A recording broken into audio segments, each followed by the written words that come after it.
Okay, gonna start wrapping this up here. Preferably before YouTube ads start to play.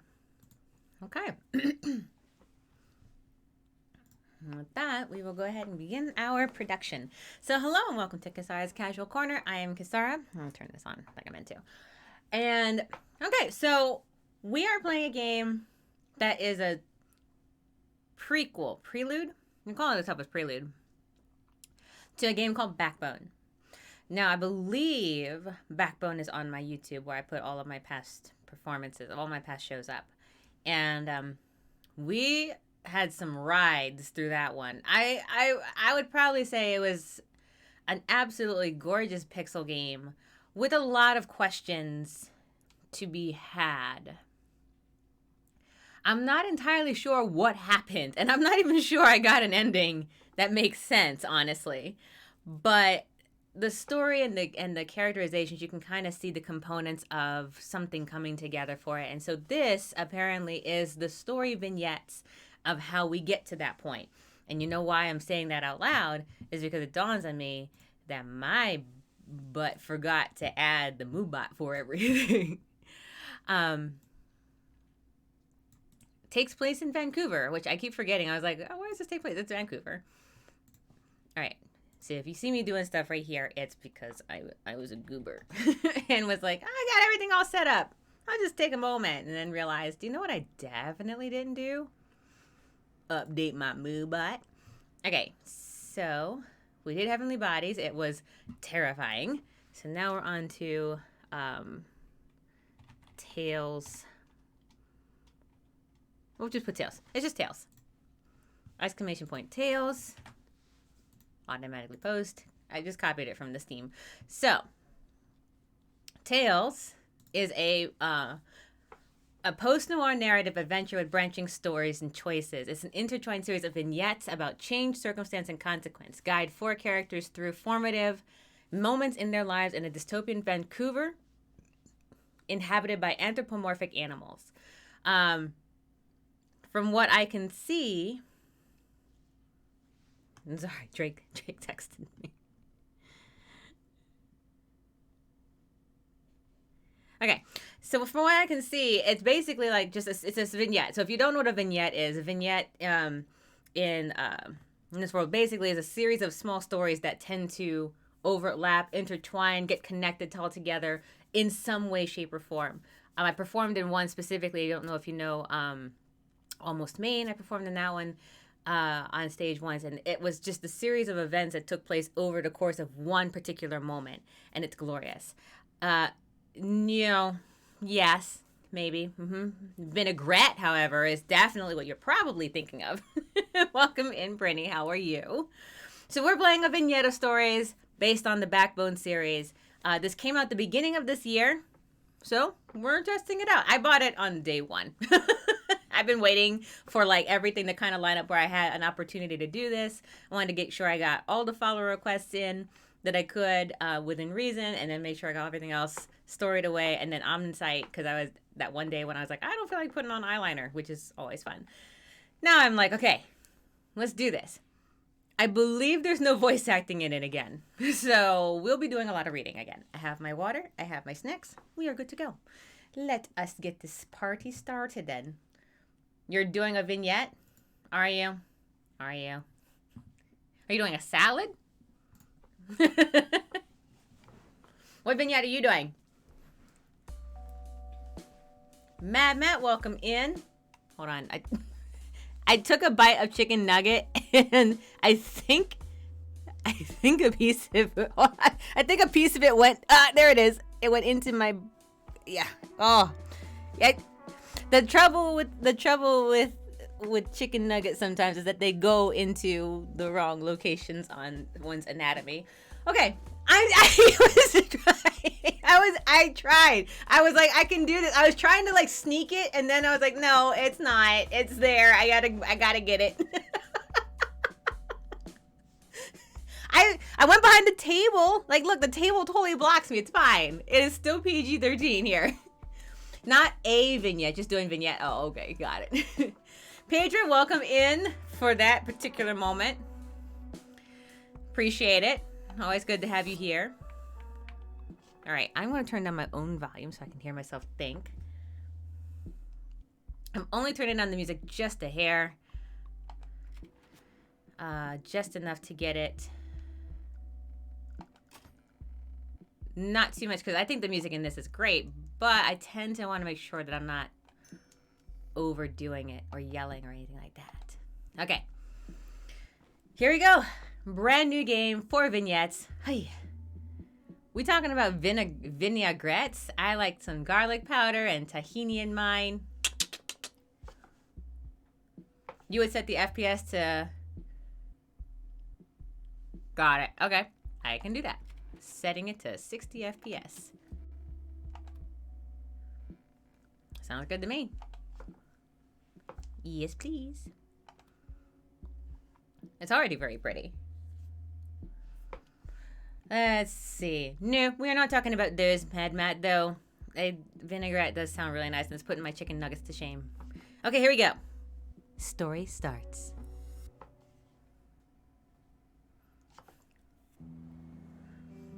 Clarissa, age 7. Clarissa Bloodworth, Gastown Plaza. Now remember, Clarissa in Backbone was like the... it caught me off guard this time. Pedra.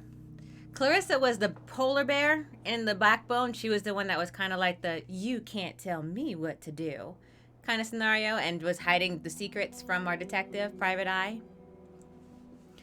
So Clarence says nothing. He says ... And Clarissa, Grandpa? We're going to make her a Southern Belle because she looks absolutely adorable. Oh, right. Trigger for... Grandpa? Oh, what is it, Clarissa? We can ask, are you okay? Did you hear what I said? What were you thinking of? My first playthrough, my instinct is, are you okay, Grandpa? Me, says Clarence. Why, of course. More than fine. I'm spending time with my little girl. How could I not be? All right. So then we can say, did you see the goosers? What are we doing here? But you were thinking about something else, weren't you? He says fine. Okay, then I'll ask, did you see the goosers? Yeah. Clarissa was the woman who tried to, was the woman who killed the husband. Yes. I think. I literally went back and like perused my old file. Mad says, for nuggets, I go with mustard vinaigrette, some white balsamic, be the sweet, be the spice. That sounds delicious. I have ketchup. Grandpa, did you see the goosers? The geezers. Of course. What about them? I guess that these two? The geezers. Let's see. They waddle, they're funny. There's so many. Point at the geezers. We don't point at people. Clarissa is born to be a lady. We do not point. There's so many. What are they doing? I probably confused a person. She's the one that was in the bar. She was definitely doing some suspicious things. And at the end, spoilers for anyone that hadn't played the game yet. But she was the one that we also saw doing the experiments. I don't know if she's the one that killed the husband, but she's definitely the one that was doing all the suspicious stuff in the city. That helped to kind of keep the class systems. Clarence says, they're looking for food. They're always hungry, you see. It's all the waddling they do. Where are they waddling? Where are they? I see 2 foxes and I see a fox and a not fox. Anyway, maybe she's talking about pigeons. Ketchup vinaigrettes. Let's see. How come they're on the street, Grandpa? Don't they have houses to go to? Can I feed them? Or I'd be hungry too. I have a feeling I'm looking at something, but I don't actually see them. I wonder why. How come they're out on the street, Grandpa? Don't they have houses to go to? I don't think so. Geezers are interesting creatures. They're not like us, not quite, but they still have instinct. They're not stupid at all, not at all. Let's see. Maybe they could live in the big house with me and Mom and Dad? Would you want all those geezers around with their honking and their pecking? I don't mind it. I'm used to loud noises, or they'd have to promise to be quiet. I personally would prefer quiet. They have to promise to be quiet. Do you think they can be? No, you're right. I hope they won't be upset they're not invited. I'm gonna put it in. Because I just want to say it out loud. No, you're right. I hope they won't be upset they're not invited anymore. She's 7 years old, by the way, remember. That's all right. I don't think they heard you anyway. Yeah, maybe they're busy. Oh, I don't know. What do you think, Bella? What are they doing? Let's see. Who is this? Ah, Jabrowski, welcome in.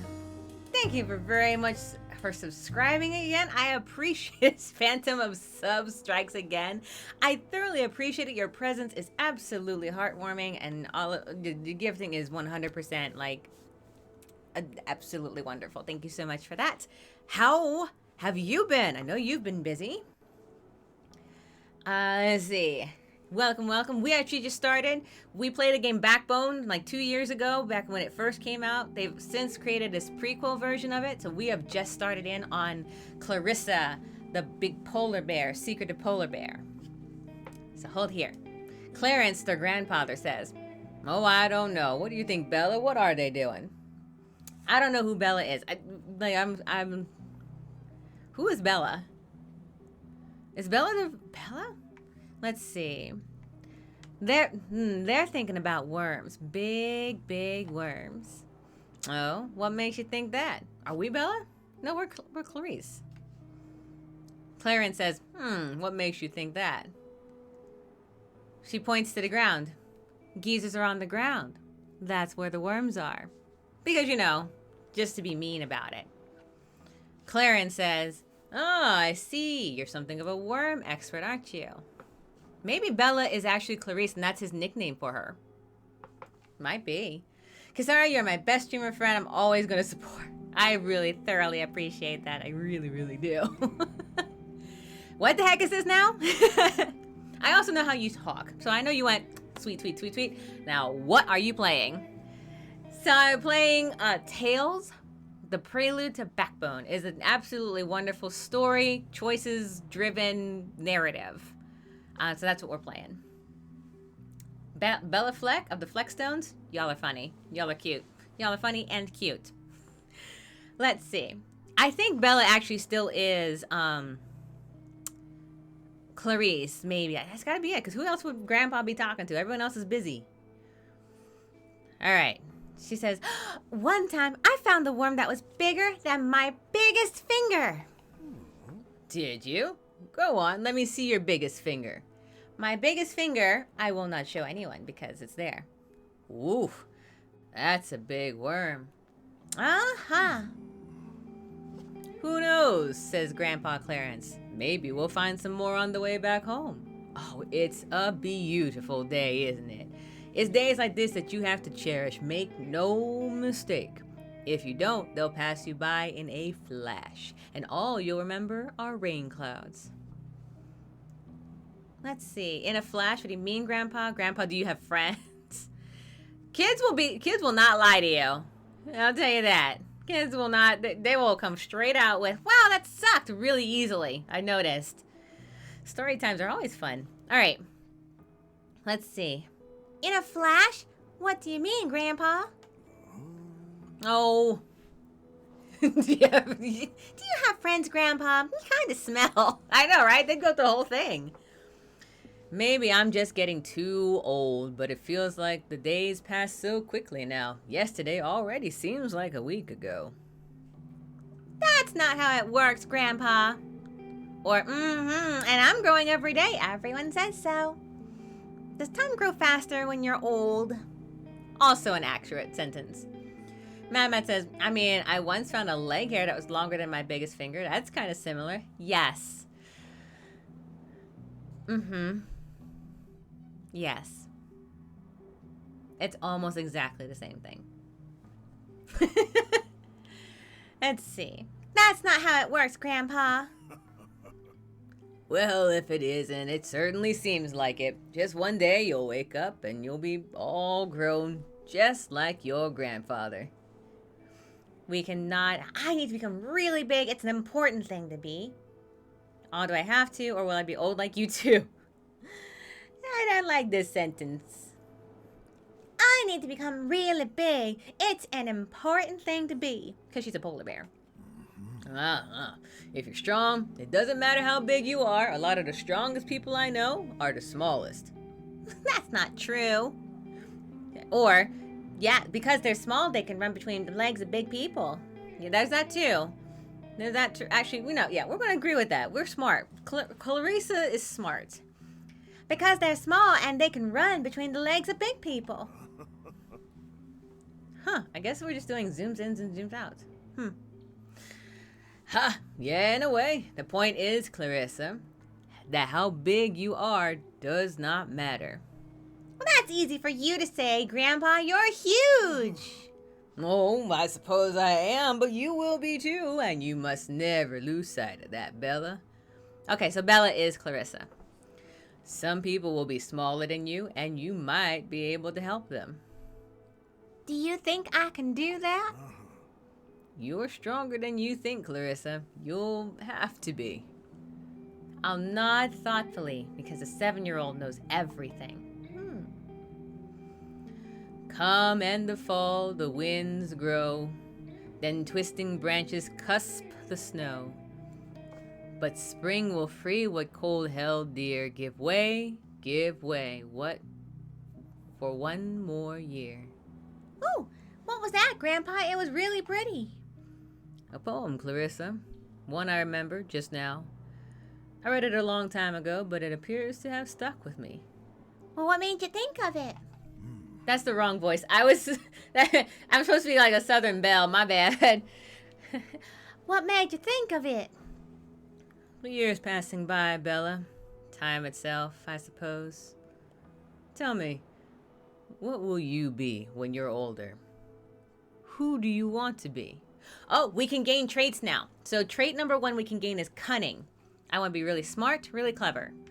Trait number 2 we can get is ambitious. I want to be just like you, a big boss. Or powerful. I want people to listen to me.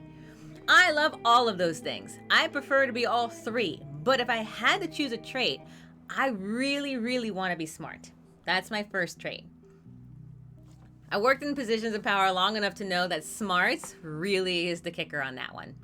Getting people to listen to you, not as easy as it seems. Ambition easily turns into like this really, really terrible train wreck. But smart, that's the one that gives you the other two with interest. So I want to be smart. Well. Clarence won't forget that. I'd say you're halfway there already. But there's no halfway, Grandpa. You can never get too smart enough. Mehmet says, indeed, ambition without insight is a recipe for ruin. On point. On point. Great expectation leads to great disappointment. Exactly. Point 2. I don't know why I'm making sound effects, but you get the idea. See, you're already more clever than your old grandpa. One of the choices is, we won't know unless we have the numbers to prove it. I think you're smart in a grandpa kind of way. I want to be smart like that too. I want to be smart like that. Yeah, you and Matt both been like, oh, let me tell you about the days. Days past, days long gone.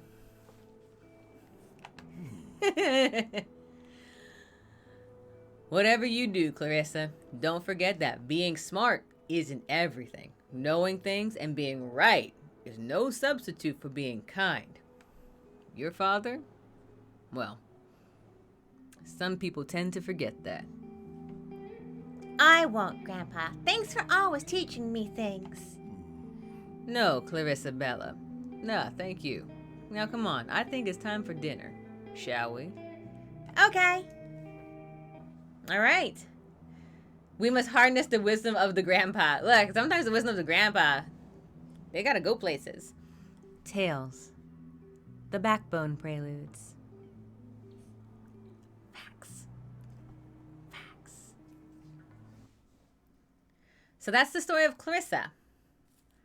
You aspired to be cunning when you grew up. That's the choice we decided to make for the very first one. This is Clarissa in her adult form that when we met her in Backbone, the original game Backbone. Both of these are on Steam, by the way.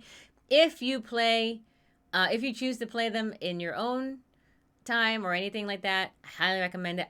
I think it's totally worth it. I'd play Backbone first and then this one, the order that it was released. Okay, so that is Clarissa. We aspired to be cunning. K-Dog, hey, welcome in. Welcome in. You just made it. We just got to the end of Clarissa's story. She was talking with her grandpa. We got to the end of, she was 7 years old and we decided that she wants to be smart. We actually can make choices for character traits. As you can see here, you can see, I don't actually know, hold on. I don't know how to use my controls. Hold on one second. Controls. It dawned on me. I probably should have done this earlier. Hold to run, main menu, walking, photo mode, close, use. Oh. There's no scroll. Cool, excellent, go back. Continue then. Matt says, as a janitor, it is important for me to have a worldly wisdom to dispense to jaded protagonists and troubled youths. And that's how you change the world. One cleansed youth at a time. True story. True story? True story. True story. True story. Let's move on to the next character, shall we? We have Eli, Renee, and if you remember Renee was the other private eye. Aw, thanks, Jabrowski. I appreciate that. Welcome. There you go. K-Dog, you have access to all the stuff that subs do, which is primarily at the moment all the emotes. No, I will say this. Drake and I have been updating a lot of stuff. We actually have, when our schedules let up, we have... You're buying K-Dog a beer? Well, I'm glad to... Yes. Time. I posted in there, made sure everyone on that Discord knows, I do not have my hands on your wallet. If you buy this game, it is only because the developers did a good job and I just told you to do it. All right, cool. There we are. This is the story of Renee. She was the other private investigator. And take a look who we have here. We have Howard again. Howard was the very first one. Remember, we met Howard. He was a private detective that I wanted to do here. If everyone's okay with this, would like to know Howard's story. So I'm going to pick that one. Let's talk to Howard.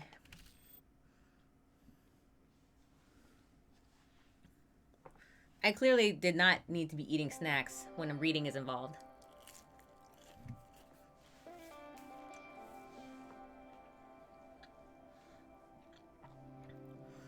All right, so this is his first year at the university.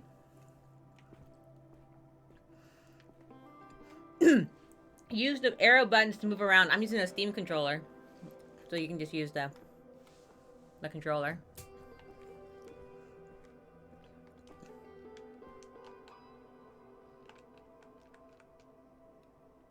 Huh.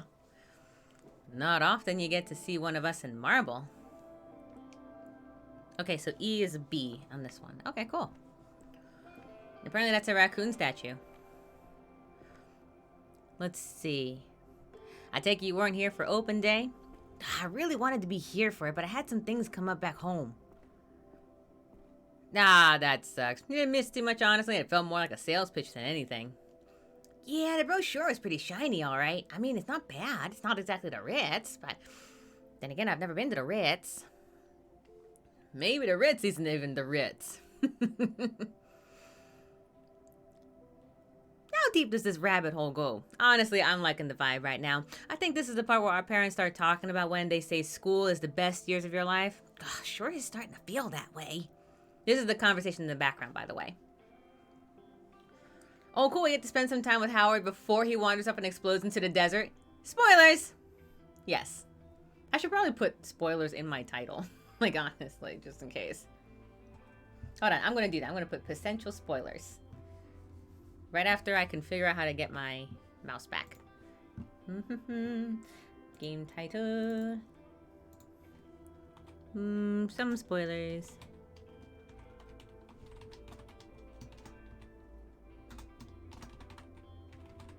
There you go. Some spoilers for Backbone. Just because I'd rather just go ahead and us feel free to talk about it, since for the most part all of us were here for this game. Alright, here we go. Now we're back. And think we'll run into Anatoly? Don't even. Anatoly. Okay, the paintings said, Howard says, wow, they look like rich kids. Can't even relate. Oh, Wisconsin. All right, Wisconsin is... Hi. That's his voice. Hi. Hear it? So we're going to take that and run with it, shall we? Okay. Oh, hey there. Fresh face. Are you here to study? You're new, right? I never forget a face. I'm Howard. Nice to meet you.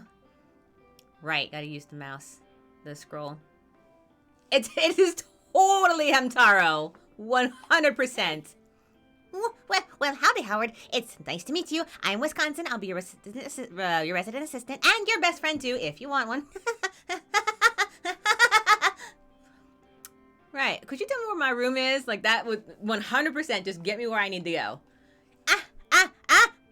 Not just yet. Why not? You see, I like to start things off with fun new students. Okay, listen.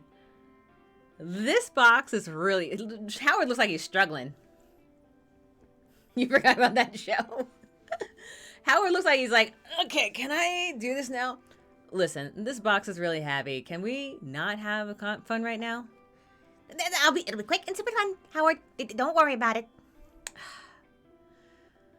Alright, what's all this leading to, Wisconsin? A scavenger hunt. I made him a little Twinny. It's one of the few animes you watched back in the day. Hamtaro is a good one. That is a good one. Why, though? Why, though, is an excellent question for this. Why, though? It's fun. Let's get to know each other and have fun on campus, you know, like friends. All right. Should we go ahead and do the scavenger hunt with Hamtaro here? Sorry, with Wisconsin. Should we go ahead and indulge him despite the fact that we clearly just want to get to bed?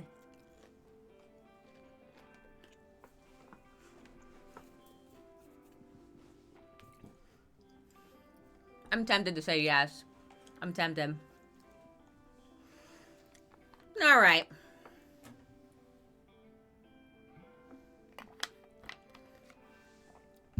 Okay, you know what? Yeah, all right, sure. Because honestly, nothing's wrong with giving your resident person... I never lived on campus, so nothing I assume is wrong with making him seem, at least get him off your back right off the bat. Yeah.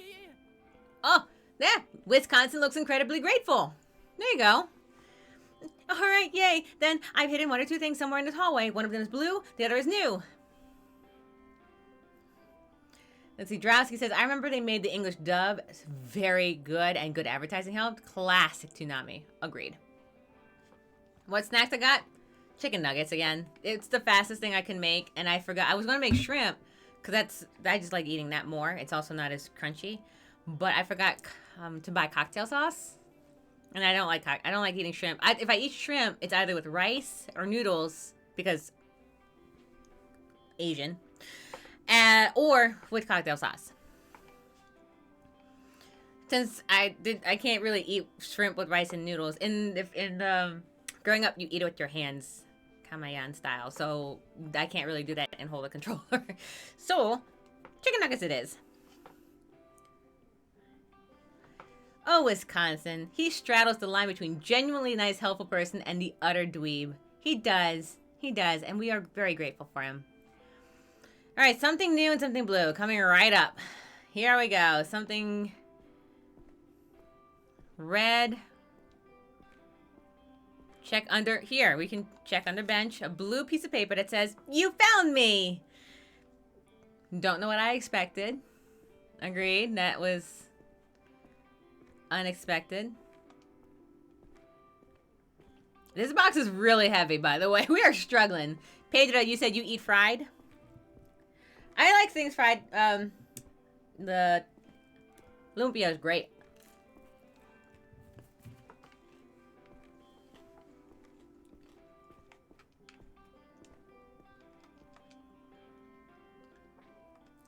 Alright, that's not it. Does this hallway continue over there? You eat a lot when you're fried? That's a different type of fried.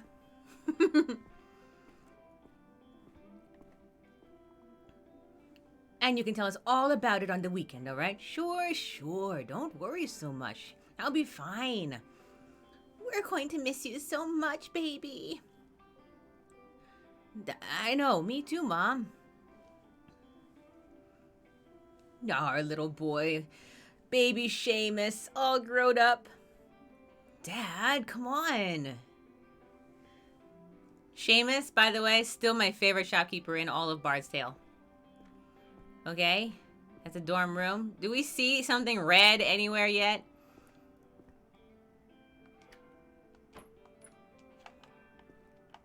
Oh, I can open the locker, but I can't do anything about it. Notice board. Looks like a bunch of notes and notices.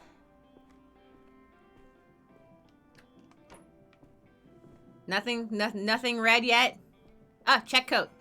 Nice coat. Looks fairly new to me. I found something new, apparently. Check the trash. Ah, I think I see today's paper in there. That counts, right?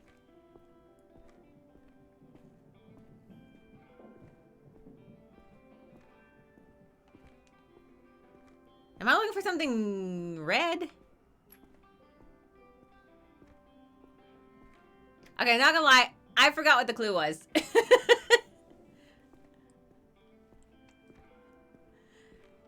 Yeah, 6 pounds. A 6 pounds of paint on a chain.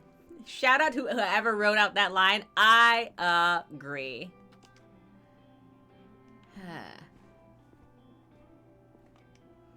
Thaddeus Rock, philanthropist, patron of the arts. Never heard of him. Okay. Let's just give him the paper and maybe he'll tell us what the clues were again.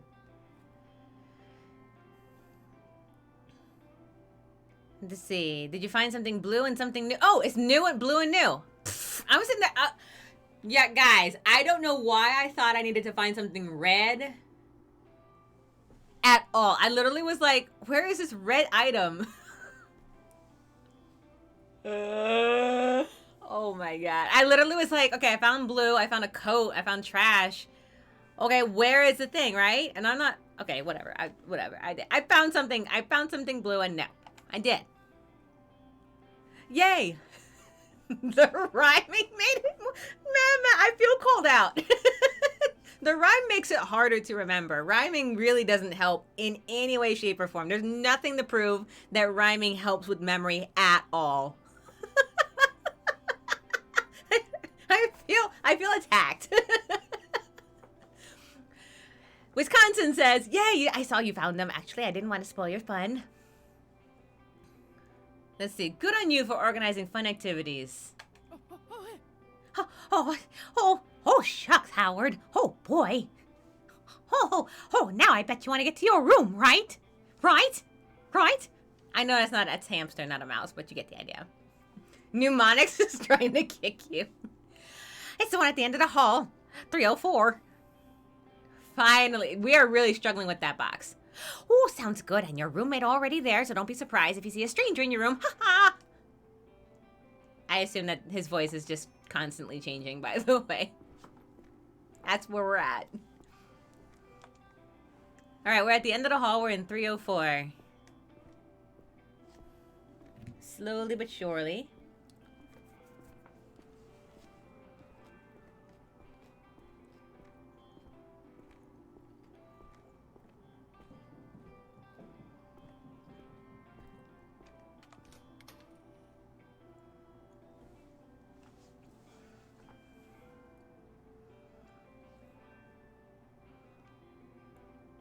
Huh? Right here. Oh, it's Larry. Hey, Larry.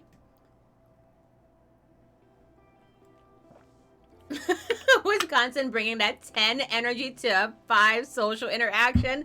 I must use that at some point in my lifetime. I love that. Hey, you've brought a 10 to a 5. You've brought a 10 to a 5.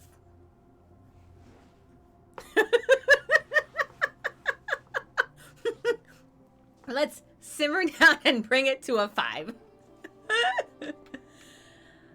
Alright, so that's Larry.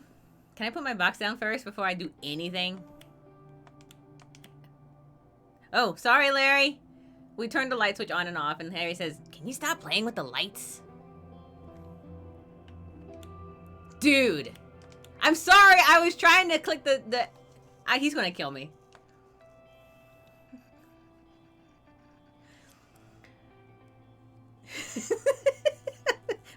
I'd meant to leave, but I kept hitting the back button because B is usually end the conversation. I was just used to playing all the other RPGs, Larry. It wasn't my fault, Larry. I'm sorry, Larry. We've all known those people at least once in our lives. We do. Sometimes I am one of those people. But preferably I just don't say words. I just bring that energy and then I wait until someone tells me I'm allowed to use it. If the sheep scream, "Are you going to drop the boxes?" Not likely the boxes, but I may drop my controller, which may end the game, so... Oh boy. But you can't scare me because you warned me this time. Anyway, let's go talk to Larry, shall we? Since we already made him mad. Oh, hey. Hey. That box looks heavy. Yeah. Cool. You want to put it down or something? Yeah, I do. Okay. Are you sure? Are you sure you warning? Yes. Yes, I am. With lots of hesitation, yes. Okay. Okay, cool. Here, pick your bunk while you're at it. You have a preference? Well, I was thinking of taking the top bunk, but you pick. I don't mind. I say, "Oh, thanks, man."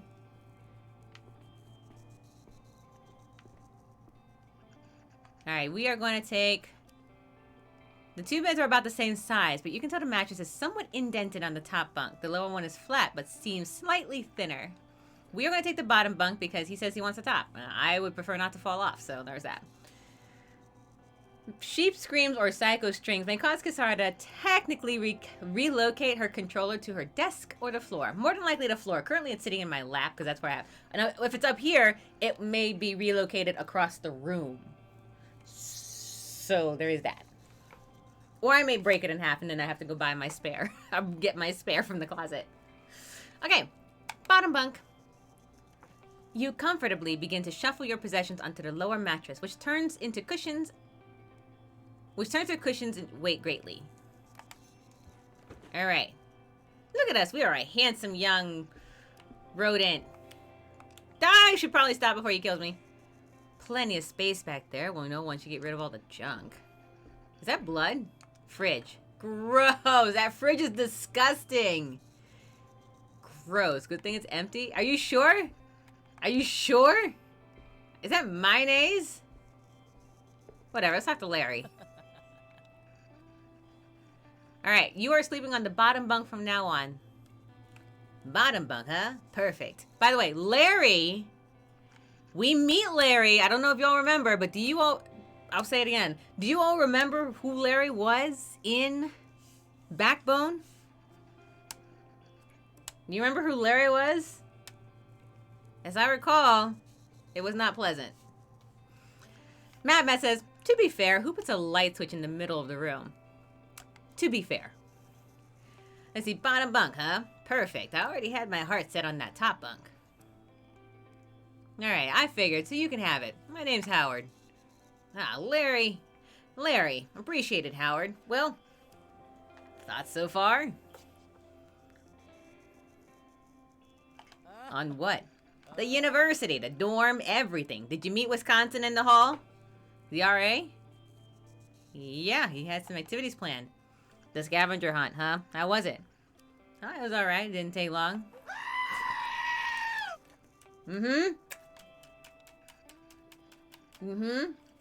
I did not relocate it, but you'll notice my reflexes kicked in because I saw the direction I was aiming for and realized that's where my ketchup is, and absolutely not. I am not throwing my thing across the room for ketchup. Y'all working together is what's happening. That was like some subterfuge level inside that. Well done. Well done. Go team. Go team, go. Let's see. Larry says, it was pretty easy, wasn't it? Breezed right through it. Then again, I wasn't carrying a big box when I got here. Let's never talk about the box again. Sure, let's talk about you, man. Tell me about Howard. All right, what do you want to know? I don't know, man. How come you're here? What are you studying? So let's see. Oh, you know, the cool stuff. I don't curse in my streams. Mom thinks I need an education, which is true, but I actually went because I enjoyed learning stuff. So I'm majoring in photography.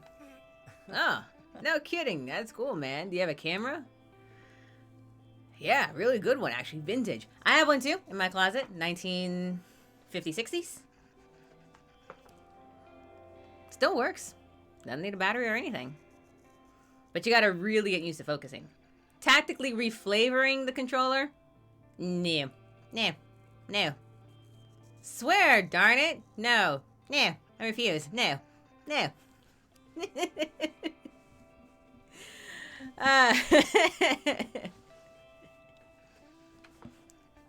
Really good one. Alright. Doesn't vintage just mean old as heck? Yes, I did change the words. I'm sorry, Mr. Developers and Writers, but that's where we're at. Anyway, I guess you're the expert, so why photography? Alright, we get to gain a trait. Sarcastic, easier than painting. Social, I want to connect with people through my art. Or investigative, I want to show the world for what it is. Wow, well first off, I don't want to be sarcastic because we're not really broken yet. We're not there. Anatoly is fine. Anatoly is fine. It's fine. Anatoly is fine. His family is okay. Man, when that happened to Anatoly, I was like practically inconsolable. I like called Drake at work. Drake,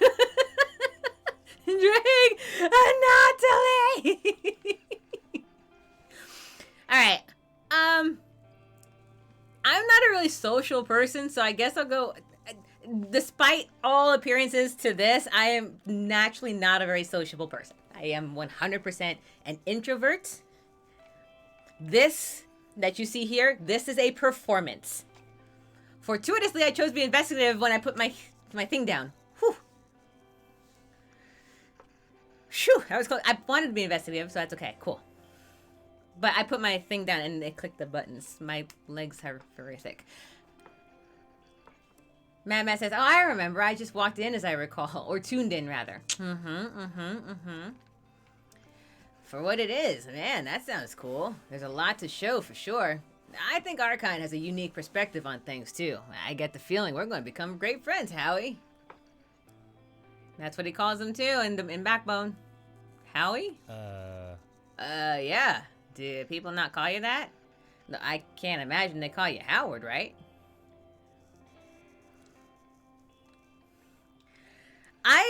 Okay, here's my thought on the matter. I prefer if people ask permission for what kind of nickname to call me. I just don't like people assuming that I like a particular nickname. So I have one friend that loves calling me Kisa. I absolutely loathe the nickname, but I can't stop him. But I prefer it if people are like, hey, do you want to be called by a nickname? And then I'll be like, yeah, and I get to tell you what it is, kind of scenario, right? In this case, there is no nickname. Call me Kasara. That's the name you should go with. What's wrong with Howard? Nothing. No, it's just a long name. Takes a second to say. That's all I'm saying. All right, you can call it Howie. All right, I see it. Larry seems excited by this apparent conversation. He says, that word and yeah, but mostly yeah. Howie and Larry, roommates extraordinaire. All right, Larry, tell me about Larry. All right. I'm here to study. You know what? Why don't you guess? I bet you can't. All right, what are the stakes? Because we can't not have any semblance of gambling in here. Have you had lunch yet? I'm starving. There's a place around the corner here on campus. I want to try it. You guess my major, and I'm paying. You don't, you pay. Deal? But Larry, I have no money. No money at all, Larry. All right, so you'll owe me when you do. Sound good? All right, fair enough. Hey. All right, sweet. Go. Howie and Howard just like this take the same time to say the irony. I know, right? It's literally the exact same thing. Let's see, just like that. I don't get to narrow it down. Or we can just go right into investigating. Right? I don't see any instruments, brushes, or tools in here. Your major is theory rather than practice. Alright, theory of what?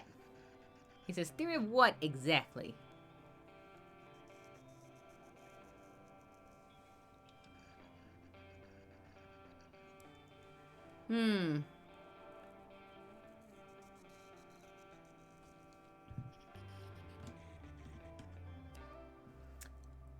Keep freezing up on freezing up, like you actually mean legitimately freezing, like I'm not moving or at all, like the streams, the stream freezes, or I keep freezing up like I stop moving. like that, like kind of scenario. That's different. If anyone's having trouble with the camera, because I'm always like worried about that, please let me know.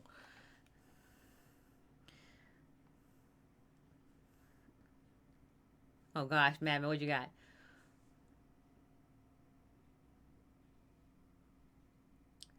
Worldly wisdom. You can never really pick your nicknames. People are going to call you what they're going to call you. Like me, people started calling me Mad Matt one day. Not sure why. Seeing how my name is Aloysius, but it kind of stuck to me now. Aloysius. I'm not even sure I'm pronouncing that word right. Aloysius. Aloy.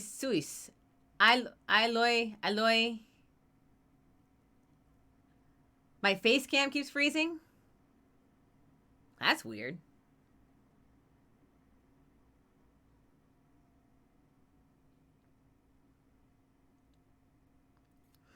I'm not having any trouble here on my phone, but let me know if anyone else is seeing that come up, and I would suggest refreshing or going from there. Okay, that's what I thought it was. Aloysius. You know, I'm getting Little Gator vibes here. You know that, right? I'm getting Little Gator naming vibes here. Yeah. West Conch Bonk. I'm still nightmares from this. Also, SH is a really tongue twister of mine. I also noticed that saying the word probably is really hard. And do you know how often the word probably shows up in books? Now that I'm like narrating stuff, I'm like, why is this word probably in here? It's the worst word to say ever. Ever. Probably has to be awful. And so when I say it, I have to be like, probably. No, it's not even an R. It's probably. Probably. And I have good alliteration. Like, I can do all of that because I was a trumpet player for a while and stuff. No problem there. But probably shows up everywhere. It takes like 7 takes to get the sentence with the word probably in it. Blech. Probably a lot. Yes, K-Dog. All right, we're stalling now. So let's see. He is a theory of graphic design. Wrong. Unfortunately, I'm not that creative. Larry won the bet. Tell me then, what do you do? Classical arts, man. What? Do I not look like the type? You look like Larry. Lovably. Jabrowski says, it's probably in every book. Y'all are killing it. Y'all are killing it. Larry says, I look like someone who's about to get treated to lunch. You good to go? Yeah, give me a second. All right, first I want to explore. To be perfectly honest, I probably should have seen it. The light switch again.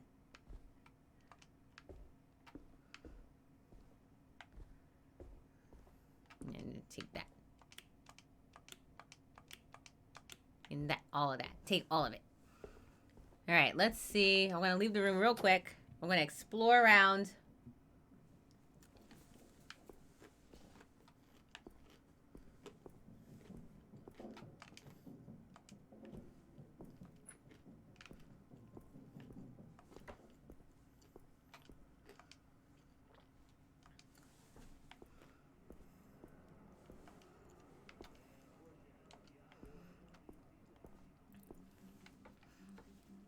Passive aggressive light switchery. Yeah, I'll click, click, click, click. Yeah. I told you I don't have any money. I just want to make sure Wisconsin.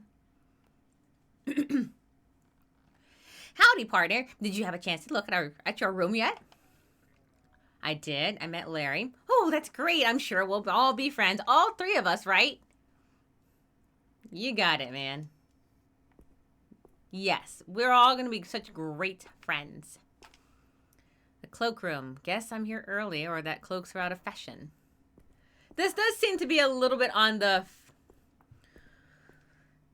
Kyusuke dorm side of things. Like, it's fancy while simultaneously being run down. Burns out the light bulb from rapid clicking. I would, yes. I would too. Like, go ahead. I dare you.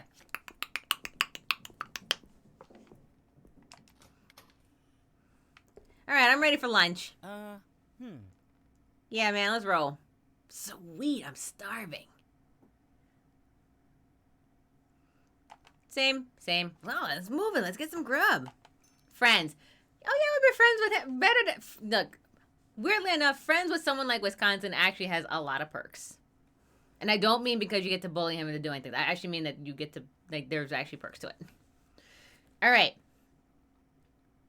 That dude's parents are still out there saying goodbye to him. I know. They're like, oh, son, we're going to be seeing you very, like, Mom, I'll see you at, like, Christmas. Oh, son, that's so long from now. You still have Maria, my younger sister. Oh, but she'll be leaving soon. Yeah, in a decade. She's 8. You know, stuff like that. Like, that's how that conversation's going.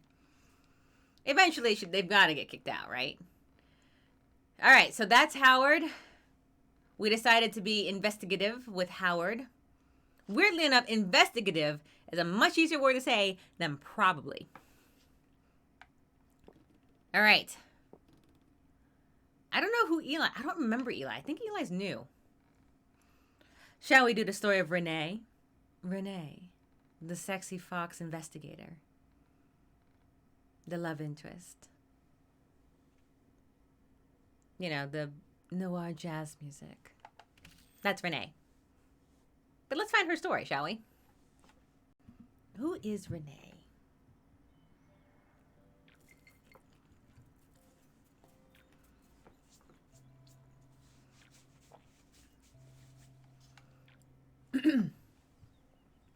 Radio host says, that, of course, was Stepping High by Bravo, this marking their 10th consecutive week at the top of the charts. Stellar stuff. Now, before this DJ signs off for today, it's time for today's stories.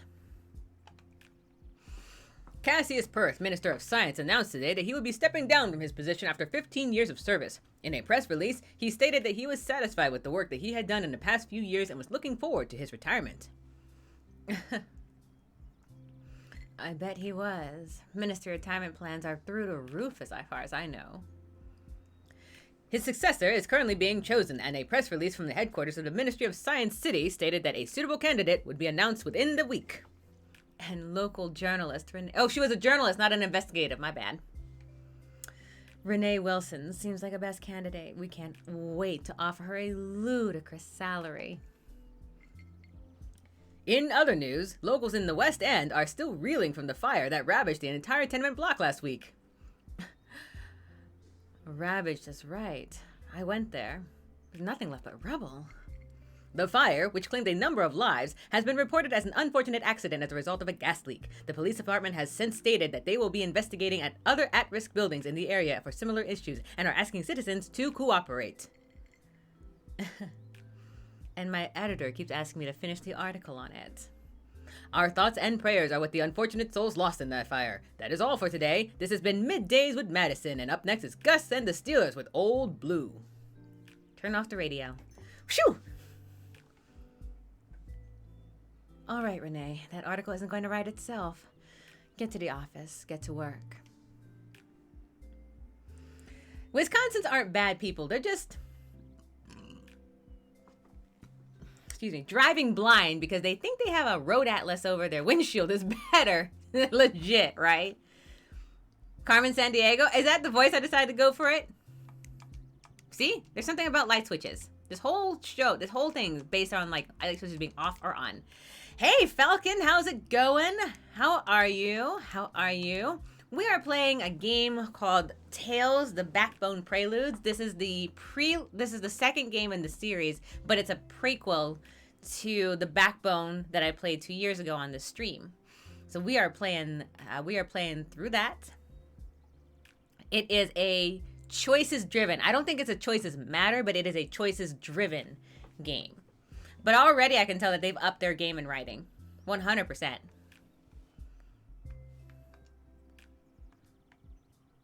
No, I don't want to sit. No. No. I don't know how to stand up. I don't know how to stand up. I hit the wrong button. Alright, so there are some... space.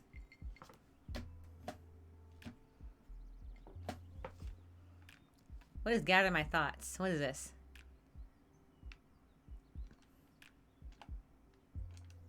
Oh, space is A. Space is A. Okay. So what is this? Another... Look at all the lights. I'll turn that light. Oh, these are grow lights for plants. Mama says, fun fact, turning on a light switch in a video game uses in real life electricity. I certainly hope not. That would explain why California's electricity is through the roof. Okay. So we're entering our apartment. Look at my fish. Hey there, pretty. I have a very pretty goldfish in a tiny, tiny bowl. This is Lucas' apartment, or Lucas's office. Joke's on you, Lucas. I can't clean your office if you always keep the door locked. I guess Lucas is her live-in, roommate, partner, lover, not sure. Mad Matt now got me worried. I'm like, look at this. Let's keep turning on lights. There, lights off. Take that. That's my office. Look, I'll just turn all the lights off. What do you say about that? What do you think about that, guys? There's the lights on and off all the time. There's so many light switches here. Okay, what's this? Radio? Oh, we should get some new records. And a record player, I suppose. I guess she's married. Oh, I used to keep my typewriter here when we moved in. There's still dents in the table. See? Light switches all over the place. Left and right. Organize the shelf.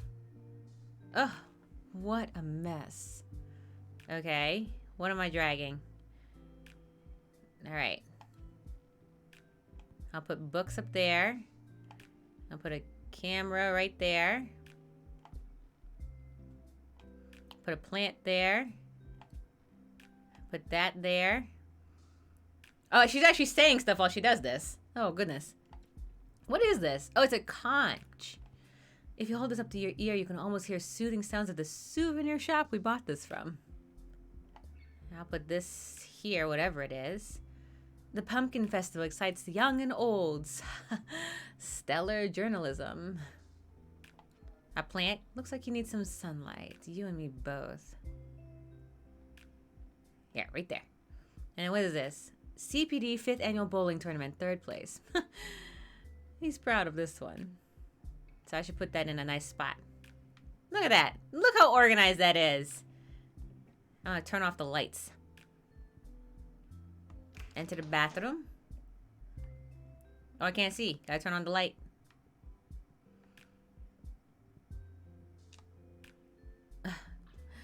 Lid down. The universal sign that Lucas is not home yet. Okay, so Lucas is not home. Face cam is doing it again. Anyone else having the face cam problem?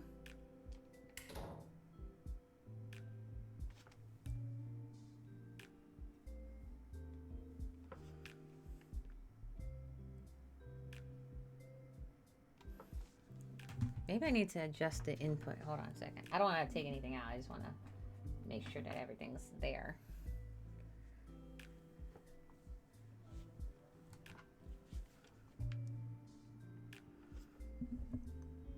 K-Dog, I think you might need to refresh because on my screen here, it's not doing any of the things that you're talking about. Are you sure that you don't need to refresh and come back? Matt says, if you hold the conch up to your ear, you can hear the waves on the beach it was found on. If you hold a crab up to your ear, you can hear yourself being attacked by a crab. And I'm fairly certain it's soothing, very cathartic, you know, to go,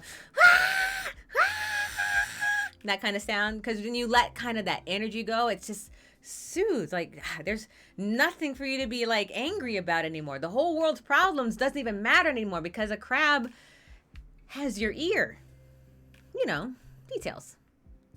All right, we're going to go into our office. You're back? All right, well, hopefully that fixed it. Hopefully that fixed it. Oh, right. I was in the middle of organizing the shelves in here. Shouldn't take that long. Where? All of these? Here's a terrarium. What is this? Here, Lizzie, ready for your meal?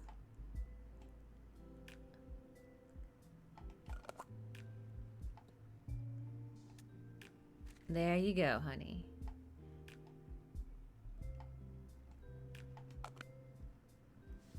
Okay, I assume... Does she need more? Does she just eat fast? Here you go.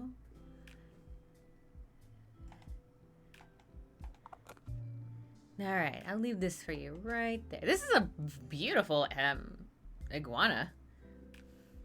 Check out my horrible new earrings.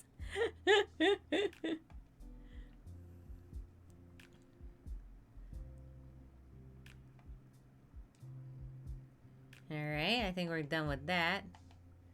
So now there's that. So now we're going to organize the office shelf. Alright, let's get this over with. Alright, we're going to put this right there, I guess. Nothing but old article clippings in this one. Well, is there room for it? My goodness gracious. There's no room for anything on here. I think this is one of Lucas's albums. Not sure why it's in here, though. Yo, artwork in these games is insane. It's very pretty, right? Shiny.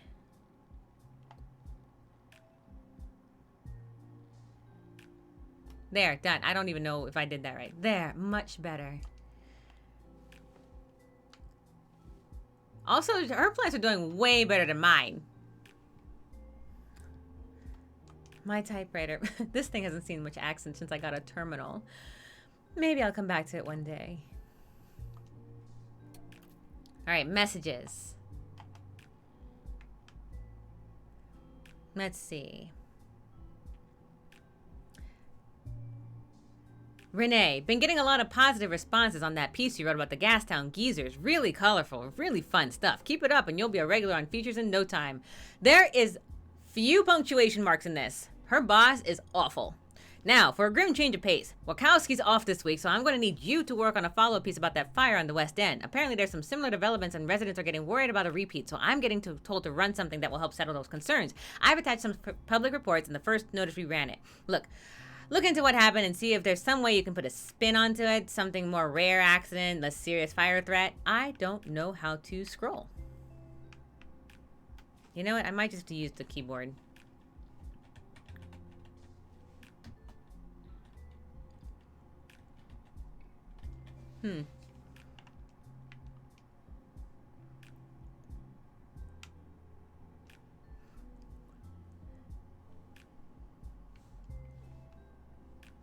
When your boss types like a 12-year-old. Legit, right? Love you, Tax. 8 kilobytes. Hey, sugar. Finally got a terminal set up on my desk. Hope you get this. Don't know how you write so fast on these paperwork. It's going to be a nightmare. Love you so much. Smooch Lucas. Smotch. It says smotch. Smooch? Is that C? Yeah, it says smotch. Smotch Lucas. Oh my god, is that the... Oh, okay. For some reason, I thought that was the stock market, and I was really confused. Let's see. Re-fire case. Renee, I know you want to keep looking into the fire case, but we have to run something soon. You're not a detective, you're a writer. Leave solving crimes to the police. The only reason I keep letting you work on it for so long is because your other write-ups are stellar, but if you keep going like this, we'll be pushing the boundaries of what news is. And I mean that in a sense of being late to the party. Life's too short to be perfectionist. Please have something for me by Wednesday, / Wesley. All right.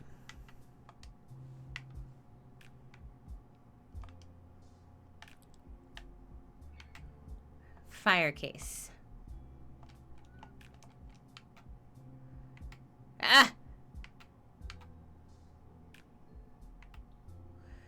For Renee, love you. Love and kiss smotch. Yeah, exactly. All right, this is from Lucas. He says, here it is, but don't get your hopes up. Sorry for the wait on this one. Scene statements are usually not for the public to see, so they strike a lot of it to protect the lives of the officers. Hopefully this will put your worries to rest a bit. Love you, Lucas. Sorry. Crime scene reports. Also, the worst part about this here, as I'm not entirely sure why, because I know I set it to 1920 or 1980, is I know she's saying something, but it's cut off on the bottom, and I'm not sure what to do about it, because there's like, the one thing about this is it does not do well on an ultra, it doesn't do well on my monitor. It's not doing so hot. Okay. Crime scene report.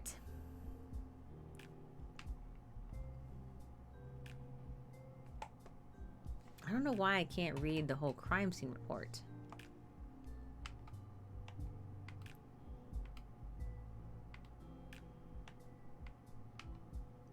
There we go. Got it. Time 12:15. Date 135. 423 West End, 44th Street. Crime scene report. Suspect's apartment is small, maybe 500 square feet, in poor state. Living conditions are working class. Typical of West End. Hallway entry, wallpapers coming off by the ceiling. Body was found close to the door. Beaver. Looks to be in his mid-20s. Mackenzie arrived at the same time as me and inspected the body while I had a look around. Didn't take long. The suspect had 3 bullet wounds, one in the abdomen, one in the torso, one in the neck. The one in the neck was particularly gruesome, but Mackenzie's initial conclusion was that the suspect bled out. Mustn't have taken too long on account of all the wounds. I'm guessing Miss Giannopoulos won't be required to do much of an autopsy. The suspect, Beaver, was wearing pants and suspenders, but no shirt. Body stained with blood, but there is fine dusting over the upper torso. Mackenzie tells me it's soot. I can't argue. The head is similarly blackened by soot or redacted, but it looks like the suspect made an effort to wipe it off. The top left shoulder looks like it has a burn mark. Mackenzie confirms it, saying it's very recent, probably today. Off to the side of the body, this is a tire iron, old and rusted. Some of the suspect's blood has pooled onto it, but no splatter. Kitchen is a mess, more soot, more ash, and a large amount of redacted.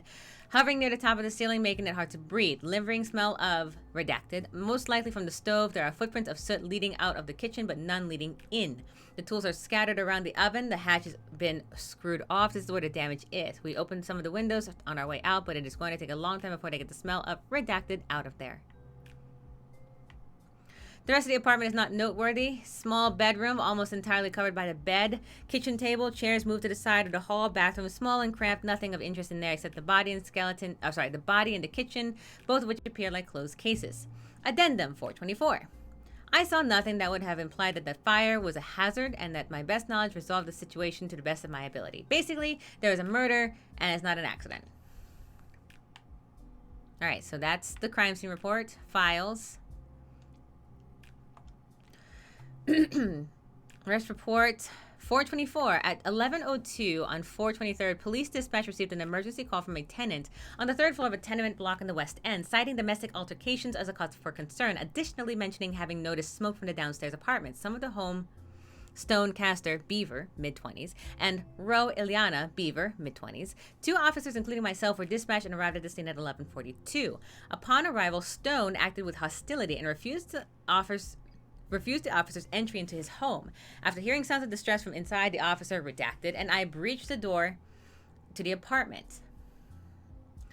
Let's see. Stone was wearing only pants and shoes, and his hands and face were dirty. The apartment smelled of smoke, and there was a small amount of it still in the ceiling.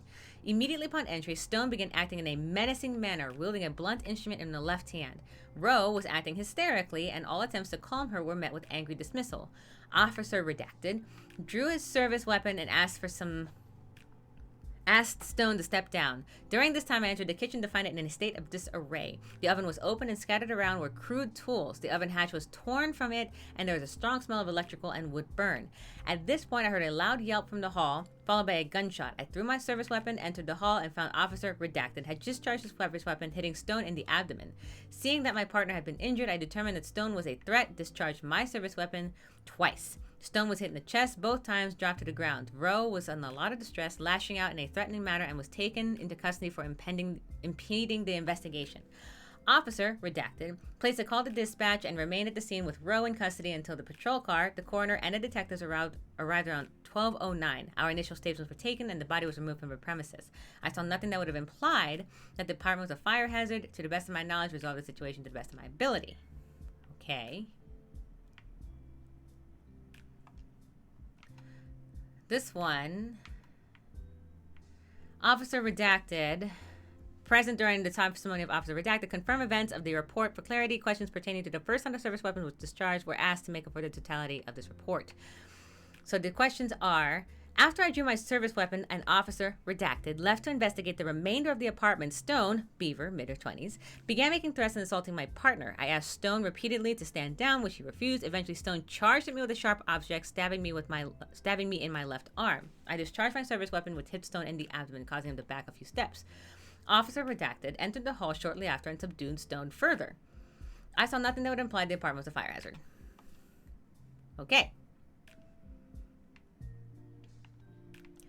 Fire station debriefing. Type of fire. At 13:45 on April 23rd, the fire department was informed of a potential fire in an apartment in 44 2nd Street, West End. Firefighters were deployed at 13:50 and arrived at the scene at 14:12. An undetermined prior to arrival, a large explosion on the second floor, later confirmed to be an ignited gas leak, exacerbated the situation, and deployed firefighters took necessary steps to evacuate the building.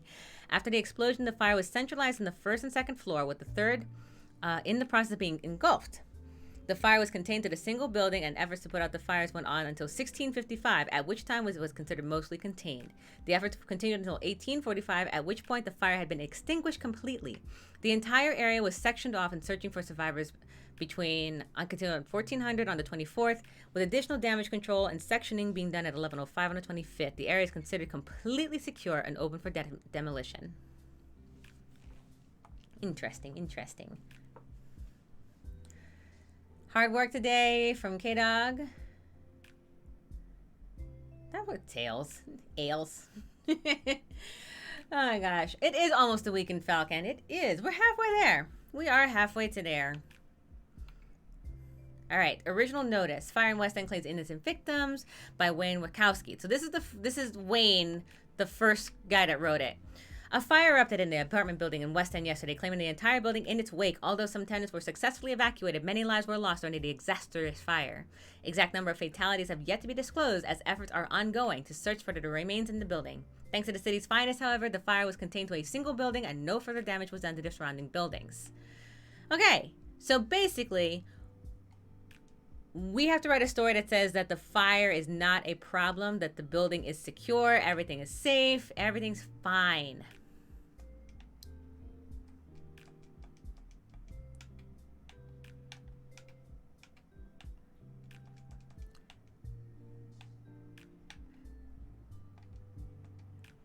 I can say this for a fact. It is the one thing that's very difficult is controller.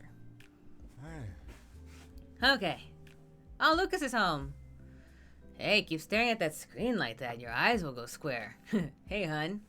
So we can be caring. Lucas, I didn't hear you get back. Welcome home, babe. Logical, not how it works, and you know that. Hey, honey. Or driven. Hey, baby, give me 1 second, all right? I would say if I was Renee, and I kind of sort of am to some extent, I would probably be logical. I know this because Drake calls me logical all the time. So there we go. That's would be me. Drake would be like, "How's it going?" And I'm like, and then like the weather or some science, something or other. Okay, so we're gonna be logical because that's who I am. Cool to fool me. Those things might as well be magical if you ask me. Although I did manage to print a couple of files today. Oh, did you dare to ask for help this time?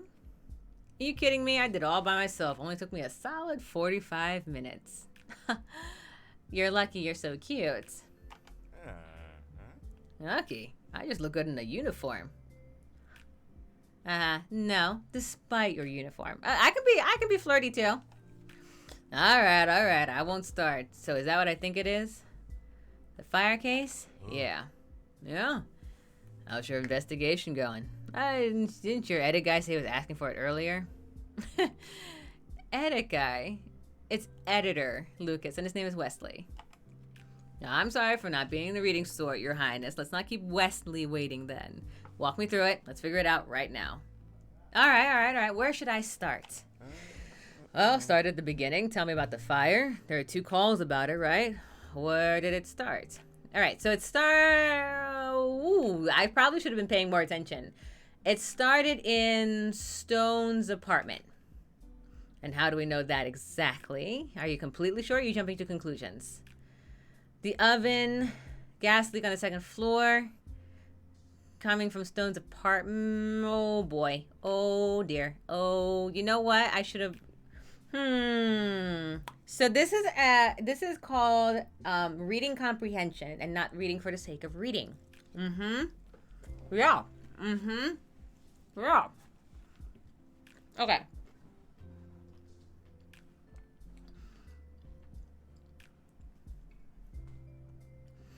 The oven was not a fire hazard. It was just strewn.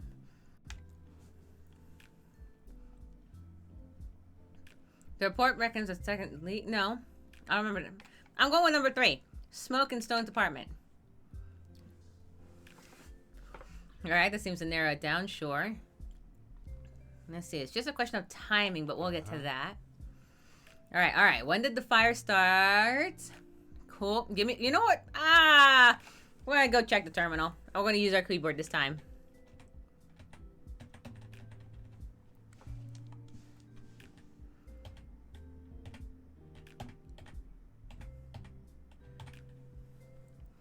All right, let's see. The fire report. I wish you didn't talk every time. So the fire says at 13:45, a fire in the building. Okay. 13:45. Wait. When did the fire start? Before the second call, 13:45. Let's see. Building was on fire when the cops showed up. Aha! Yes. Because they showed up at 11:05, and then the cops showed up with the detectives with the dead body on the ground, and then at 13:45 there was a fire. There we go.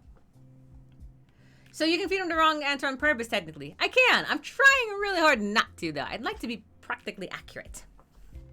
Accuracy is a significantly better form of journalism, I would think. Okay, so... Lucas sees your point. Fair enough. At least we have a general time frame of when the fire started. Anything else that comes to mind? Yes. But I don't know what it is. Okay. Let's see. The first emergency call makes went to smoke, but only cops showed up. That's not true. No records of the second call. Also true. Stops don't find a fire, but didn't know at the fire department. That's right, because we saw smoke at the ceiling, but that's it. All the reports at the same passage at the end. So I'm going to start with that one because they all seem to be very clear. There's no reason to suspect XYZ. All right, I know it looks weird, but I'm pretty sure that's just standard procedures. Usually some legal jargon that needs to be added. It didn't sound like legal jargon. All right, the cops saw a sign of a fire, but didn't call the fire department, which is true. Signs of a past fire. If there are no flames that cause alarm, why would they called it in? Let's see. I'm guessing they just wanted to... So, yeah, right here, like, I could literally put a scathing argument against the police department. And I think that would go badly for me. I'm guessing they just wanted to be out of there quick. Okay? There are no records of who made the second call, which is true. We don't usually admit that. Maybe it was done from a payphone or anonymously. Let's see. Why would someone report a fire anonymously? It does happen. I'm not worried about that. Or maybe it was admitted this time. Maybe. I see no reason to hide a fire. Emergency call came from into smoke, but only cops showed up. I'm not entirely sure how they phrased it, but maybe they focused on something during the call. It's not uncommon for us to be sent out to deal with fires once in a while. Let's see. So much for... I wish I hadn't sent a couple cops over. Let's do that one. Because I don't want to scathe... Because if I come after the cops, like, without proof, that would be bad. All right. Lucas says, okay, I know you're interested in this part, so let's go over it. Tell me about when the cops showed up. Stone didn't want to let them in. We know this for sure. That's usually the case. No one likes to have the cops show up uninvited, much less enter in their homes. What was the reason for the suspicion? Distressed voice. That is the power of the media. It is a very powerful tool that can easily be misused. No doubt about it. I prefer not having misinformation. But sometimes misinformation sometimes isn't like misinformation. Sometimes it's the way that you rhetoric things, right? Rhetoric is a huge impact on things, which is why being non-biased is very difficult. Because just word choice paints a picture. Is what it is. As long it's like one of those things that prevents you have to cross the line from becoming journalism to tabloidism. Like that it can easily go whoop, right like that, you know? It's good practice. Oh yeah. They heard a distressed voice. Let's see. It certainly seems like a reason, especially if they were refusing. Sounds pretty clear cut. Yes, it does. So there's a reason that officers get in, or they eventually do. Yes, they do. How did they enter? They breached the door. I remember that part. The guy was really adamant about not letting people in, huh? What was his reaction once they were inside? Let's see. Stone remained calm. He did not. Agitated but cooperated? He did not. He was hostile? Yes, he was hostile. That checks out. In what way? He threatened them? I think he was holding the thing. Let's see. He was wielding a weapon. That's it. That would certainly give him a reason to draw, unfortunate as it is. Then what? The cops investigated the kitchen. Lucas says, oh, right. I think I remember this part. Thank God. I was like, I am getting this right, guys? The first officer goes into the kitchen, hears a yell, comes back. Do we know precisely what happened in the hall during that time? It looks like Stone attacked the second officer. First officer goes in the kitchen, hears a yell, comes back. Stone attacked the second officer. Hold on. I want to go back and look at it because for some reason I just feel like something is off. All right. This is report number 1. Let's see. They enter sound of distress. Dirty, smoke. Acting in a menacing manner. Held a weapon. Hysterical. Drew weapon. Stepped down. Stepped into the kitchen. Heard a yell from the hall, followed by a gunshot. Okay, so it was attack, Stone attacked the second officer. Right. He insulted and threatened the cop, then attacked with a sharp object. All right, he came at them with a weapon and they responded with force. I'm sorry, Renee, but this is all according to protocol. Shooting someone without a gun after entering their home? Protocol?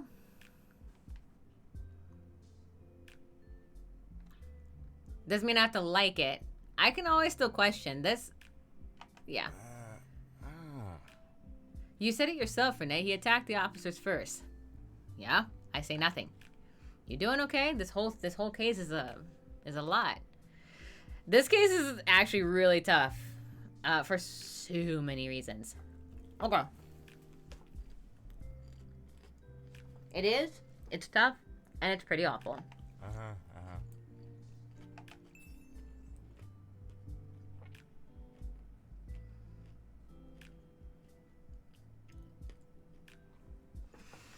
Okay, so I did not convince Lucas that there's something more to go into it, which is totally fine. Like I said, accusing the police without proof can only go poorly. I like how it's an old Macintosh app. I know, right? it gives a particular feeling. Okay.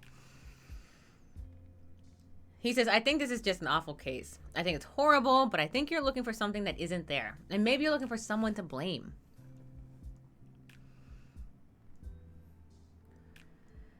It's not what blame. Those officers need to be held accountable for what they did. At the same time, they were, assuming I did this correctly, they were attacked, just acted in self-defense. I would probably just be angry at the situation. That would be my personal feeling on the matter. Police entered their home due to probable cause. A man ended up dead. I would just be angry. I would just be angry that the situation happened at all. I know, says Lucas. This is actually a conversation that Drake and I would legitimately have. He says, you're empathetic. I'd be worried if you weren't angered at all. But as far as I can tell, Stone made his own bed. All right, but where did this fire even come from? Like, that's fine if the cops did that, but this fire, everyone says it's fine. I know, Renee. It's awful, horrible, but I'm sorry. I don't see how they could have known or what they could have done. It's just bad. It's just unfortunate. I don't know. Each report literally says that there is nothing wrong with the apartment, that nothing could have caused whatever this fire that turned into it was. All right, hey, he says, let's just order dinner, all right? You've had a long day. I've had a long day. Let's step away from this for a bit. The answer is yes. Lucas, in this case, is right. Speaking of Drake, how'd you meet him? Through a mutual friend. Through Final Fantasy 14. I met his best friend. And then we were introduced, and we've been close ever since. Yeah, Final Fantasy 14 is where I met pretty much both of them. You were wondering how long the husband was going to listen to this? Let's give Lucas some credit. Lucas stuck with that conversation. Jeff Browski, that is no small feat. She was trying to figure this out, whether it was for the better or for worse. He listened to her.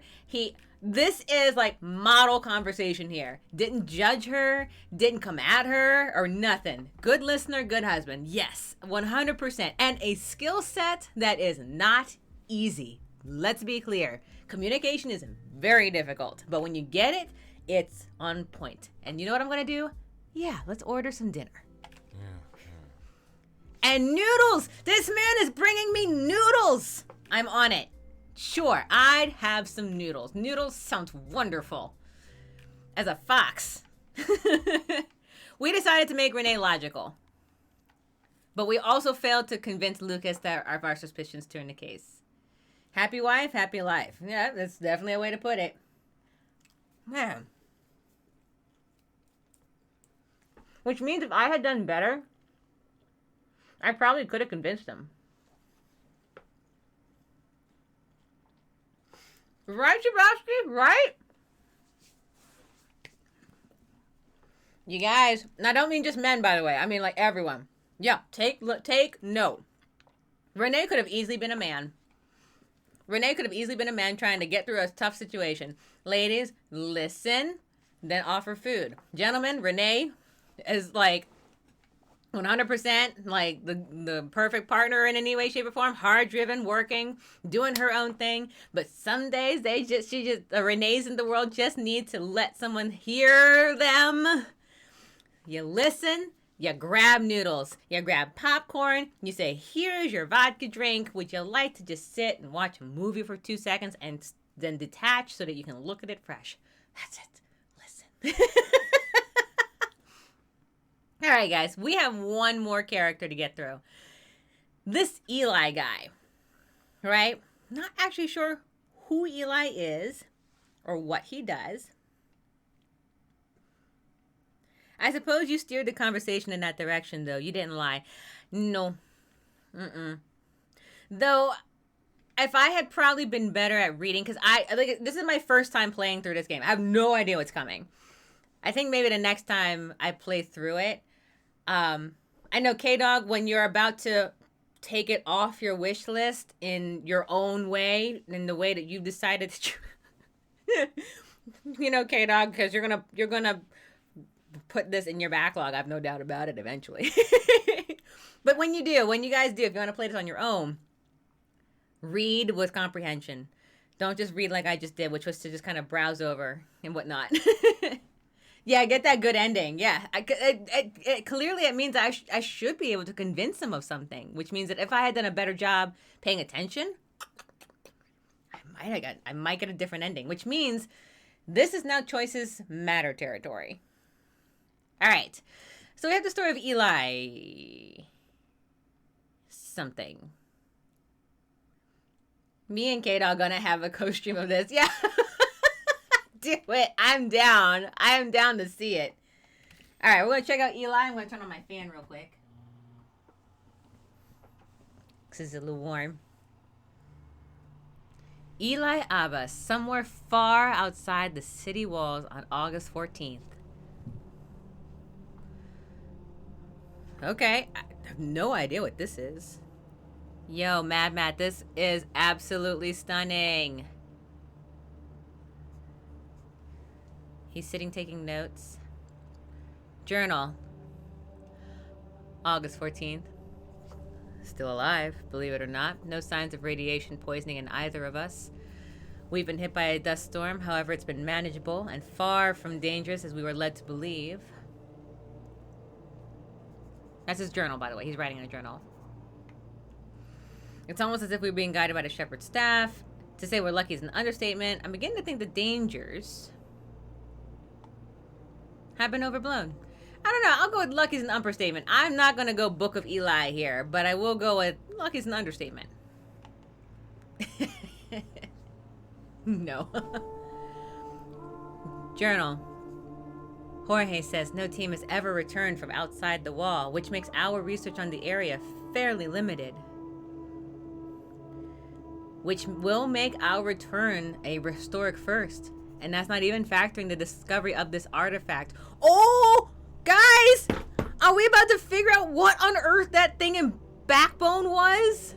No, because we didn't even figure it out in Backbone. But we found out where it's coming from now.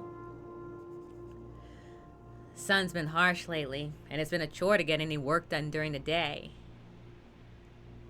Let's see.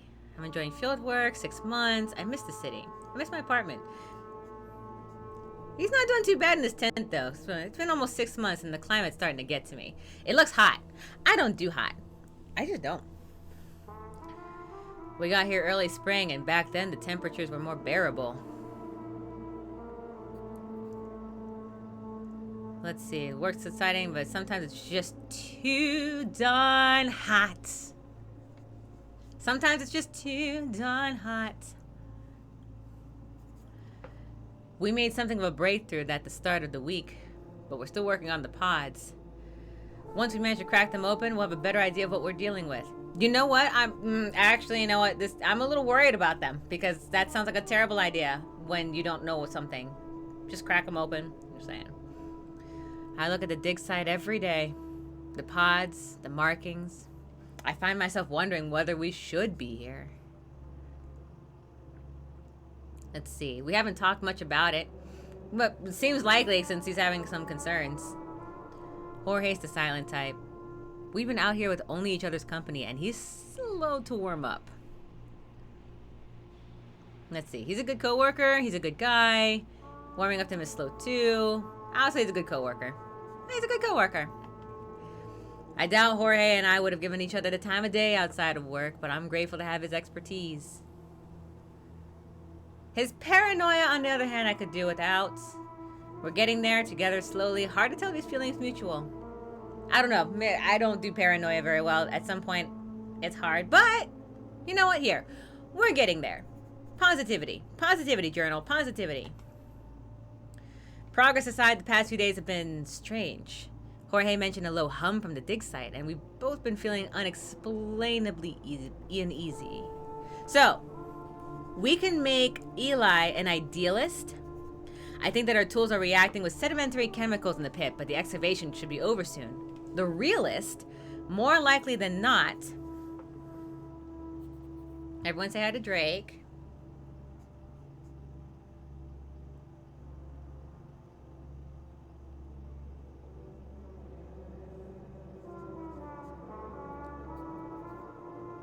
Between making this character an idealist.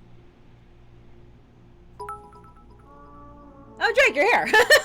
I was just texting you about what's going on in the scene right now. So we get to choose Eli. So we're playing Backbone's Tale, which you already know. I told you all about it.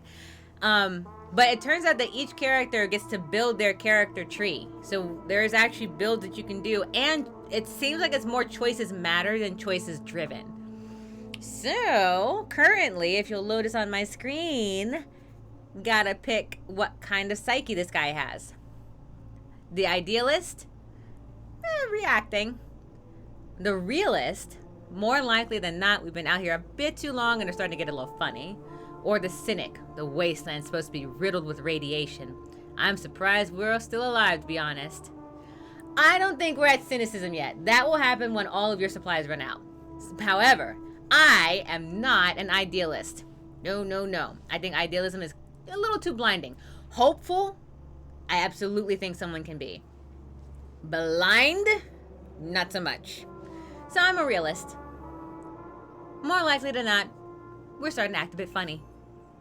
Eli will be a realist from now on. Go team. Go team go.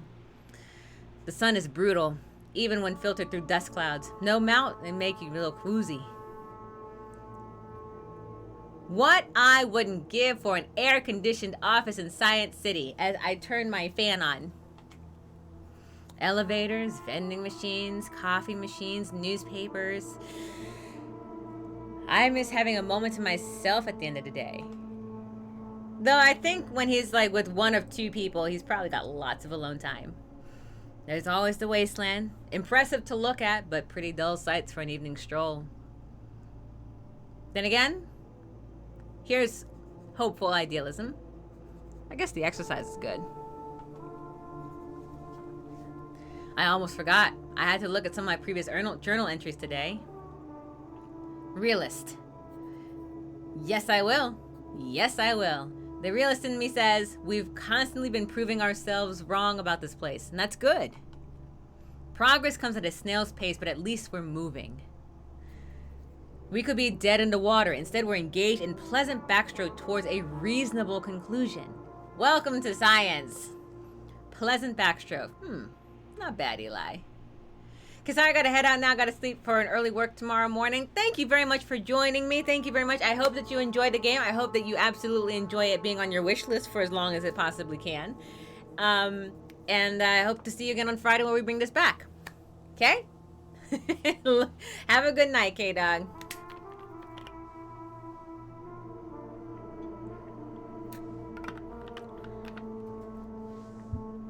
All right, pleasant backstroke.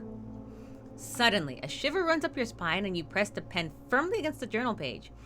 Somewhere outside the tent, you swear you can hear Jorge calling out for you. I'm gonna raise my voice. Jorge's right there. Who's gonna talk to me? It's the wasteland. No one's here. Jorge?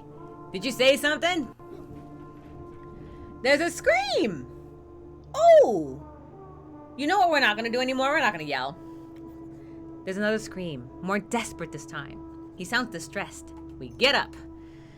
I am very worried. What is going on, Jorge? Where are you, Jorge? I'm coming. Jorge, are you alright? I don't like this. Storm or no storm, everything's covered with dust and sand. That's our equipment. Radio. Radio hums with gentle static. Oh, I didn't realize I had gone into it. Whoops, my bad. Where's Jorge? Water tanks are fine. Jorge? Jorge? Solar panels. Need to clean these once our settles. Our struggles. Oh yeah, Drake. So make sure that your solar panels don't collect dust. I forgot about that. Look, we toggle lights. We toggle lights all the time. Supplies. Lots of digging. So much stuff, and yet we don't have everything we need. I'd kill to have something fresh to eat. There's the wasteland. I can handle the wind, but it's the heat that gets to me. I agree. Heat, it sucks.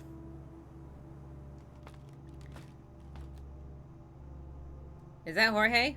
Oh, is he fine? Jorge, what's wrong? Little box. Most of what's in here hasn't been exposed to the elements in a very long time. Okay. Jorge? What? Jorge says it's moving. Eli, it's freaking moving. What's moving? Things aren't supposed to be moving. The thing, Eli, whatever's in that pod, it's slithering. I'm sorry. What? What?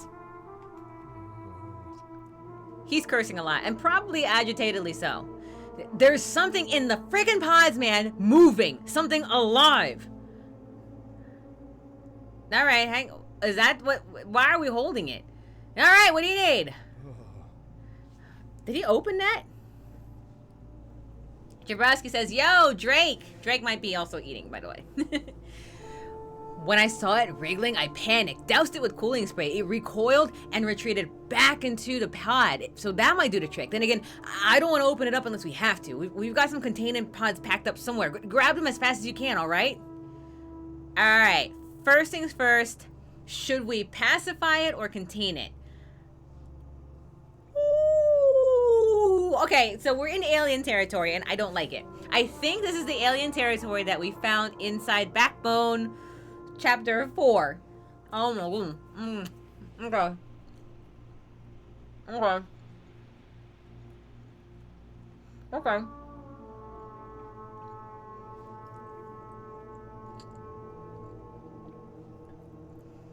We need it. I think we need it.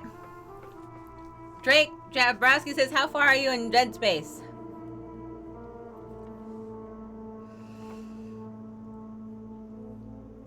Do we contain first or pacify first? I think we have to. I think it's pacify. We have to pacify it first. All right. So let's. What is that? What is this? Little box? No, is that not it? Okay. Okay. Let's contain. Contain. Literally, something's wriggling. I don't like it. I don't like it. All right. What's in the locker? Whatever's in here, as long as it's rotted. All right. That's not helpful. Let's see. I'm sure there's a sprint button somewhere. No idea what it is.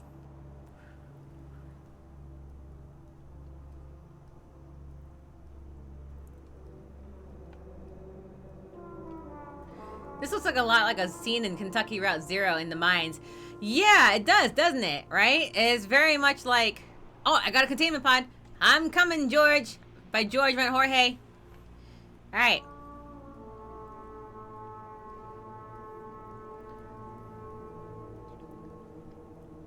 Are we already in chapter 4? Really? Interesting. Alright, I got the containment pod. Alright. He says, what the heck are you waiting for, Eli? Hurry up. Alright. Here, take this container. Alright, I'm gonna twist this thing open. And when I do, I need you to hold the container still. I'll twist it, drop it, and you shut it. You got that? Alright. You twist it, drop it, shut it. Got it. Got it. Here goes. You better be ready. Twisting it. Now, go. Drop the container and shut it. There. Got it. Good. Oh, I do not want it to get out. I don't want it to get out. All right. Let me check the pressure. Good. All right. It's in there. All right. Good freaking work, Jorge. Couldn't have done it without you. Alright, we did good. It's contained now. Alright, so what is it? Same as always, we log it. Should probably give HQ a call after that. I don't know. Alright, you doing okay? He seemed freaked out, so...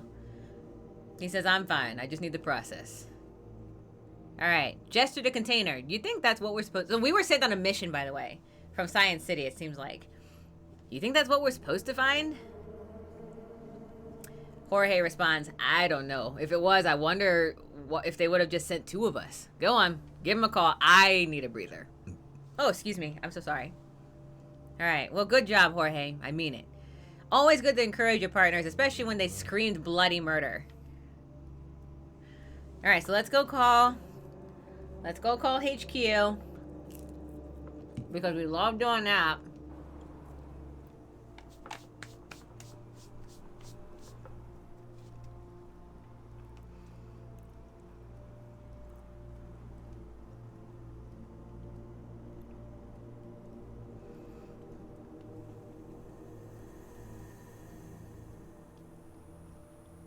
Oh, radio, right, here we go.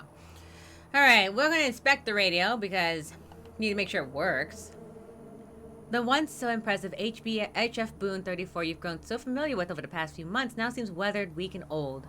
Behind it trails long, rubbery tail. Next to the machine, a stack of notes held in place by a paperweight. Cable fine? Eh.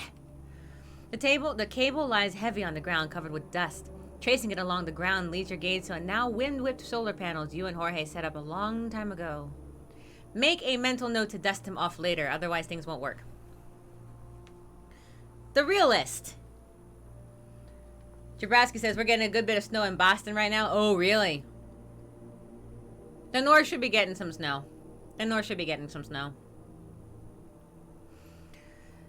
Realist says, you ought to set aside at least a few hours for it. It can be rushed in 45 minutes, but you'll end up redoing it later.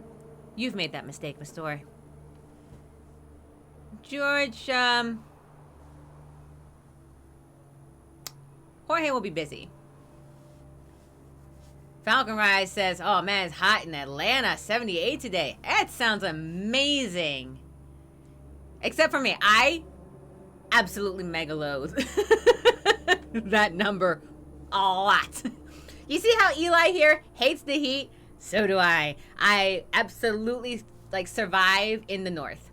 Hot Atlanta is exactly what it is. So anyone looking to stay warm and not deal with snow and cold weathers, Hot Atlanta it is, right there where Falcon Rise is located. There you go. No, I like Atlanta. I've been through Atlanta like a few times actually.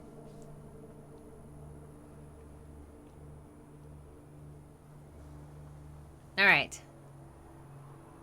Yeah, it's true. If you don't want any snow, come visit. Yeah, pretty much. You know, I'll play with Jorge. Jorge could use the stuff. All right, let's see. Stop inspecting the radio. No, inspect the radio. Write something in the notes. You slide the paperweight onto the desk and pick up the stubby, dull pencil. Memo whitewash solar panels. Inspect the notes. Go through Jorge's notes. Many pages are simply numbers and doodles, but you sort through that pique your interest. Potential radiation, no corrosives? What? Really? The greater context of the note is missing, but it reads, high chance of radiation, use no corrosives if need force, careful with pods, nitrile gloves only. Good. Good to note. Good to note. August 1st. First contact, series of pod with numbers, metallic cover, casing, advice on how to proceed, ask magazines for anything with the F word in it. This number, 89.45. You recognize the number as a frequency, but not for whom or what. Below is a doodle of a heart, and the note reads, P.S. Eli, if you're reading this, mind your own business. All right, I read nothing. I read nothing. What are my notes? Realist, your notes are plentiful, but to be frank, boring. Almost mathematical. Because I'm a realist. I don't embellish if I don't need to. That's what tabloids are for. The note from radio calls and tracking of the weather alongside a few scribbles regarding your progress. Well, look, slow and steady won the race, right? Right. Exactly. Write something in the notes. Like, so we already did this one. Let's see. The sun is unbearable. The temperatures today are 78 degrees. Unbearable. If anyone's knowing in context, I sweat in 50 degrees. I will wear a light jacket because I'm not a moron, but I will get very hot. Like, I get warm. Yes. You wipe your brow as you finish writing. It's getting hotter already. It's almost 79 degrees. What else can we write? Nothing out here remains except decay. The lone and level sands stretch far away. I'm trying to be cool. Jorge's moving stuff around. August 14th, major discovery. Radioing HQ. Drake says, gotta head out. See you all. Good luck with the radio. I can use the radio just fine, my dear. I'm just playing around at this point, trying not to do any of the work I'm supposed to do. I'll see you at next break. Have a good day, have a good day, Drake. All right, here we go. We're gonna actually radio something now. All right, stop inspecting. Dial in a frequency. We are not gonna do 89.45 because he will kill us. Jorge looks like a big creature. Though I feel like there might be an achievement for getting murdered for talking to Jorge's girlfriend. All this requires a slight twist of the wrist, and the dial rotates to its usual orientation. Hissing sound builds up. Soon a deep melodic beep whistles through the heavy speakers. That's your cue. HQ, this is Eli, dig site 6. Come in, HQ. We've got something to report. Over. This is HQ. We read you loud and clear. What is your status? Over. We found something. Copy that. Site 6. Please describe the finding.